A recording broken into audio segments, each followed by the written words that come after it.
All right, we're back on this Honda. I think this is the third video, maybe fourth.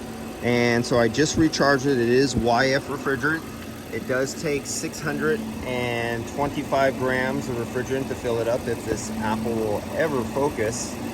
Come on, Apple, do something. You lousy hunk of shit.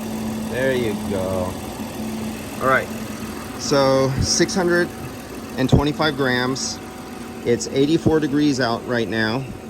But one thing you have to remember, you have rear vents. Always make sure your rear vents, you want the maximum amount of flow over all the evaporators if you have more than one, and one evaporator if you just have one.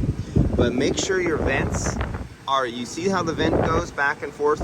You want the vent in the most straight position as possible because you want the least amount of resistance, and then you can go up and down. And what you can do is to make sure you have the least amount, you can actually hear the restriction with your ears. So as you go up and down, left and right, you can hear the flow get restricted, and it becomes quieter as you have less restrictions, you have less turbulence. So you adjust all your vents so you have the least amount of turbulence. That will lower the static pressure over the evaporator and the fan so you can get more airflow.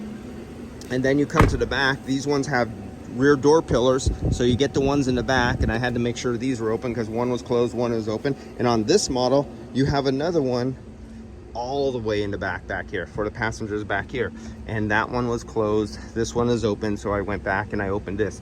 So now I know I have the absolute maximum flow, putting the heaviest load on this car right now, so I could get my highest pressures I could possibly get and put the heaviest load on it. And as we can see here, even though it's 84 degrees outside, and I have you know, the rear hatch open, the front and rear open, I have it under maximum load. I just started it up, and we're only 175 on the high side. That's it. That's all there is. Out of the front dash, we have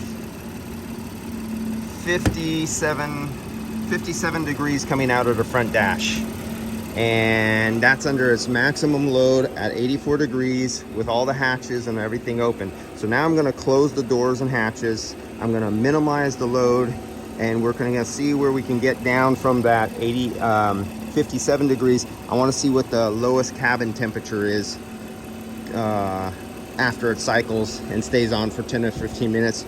We will be back and see the next video to see what this Honda Odyssey is capable of after it's closed up.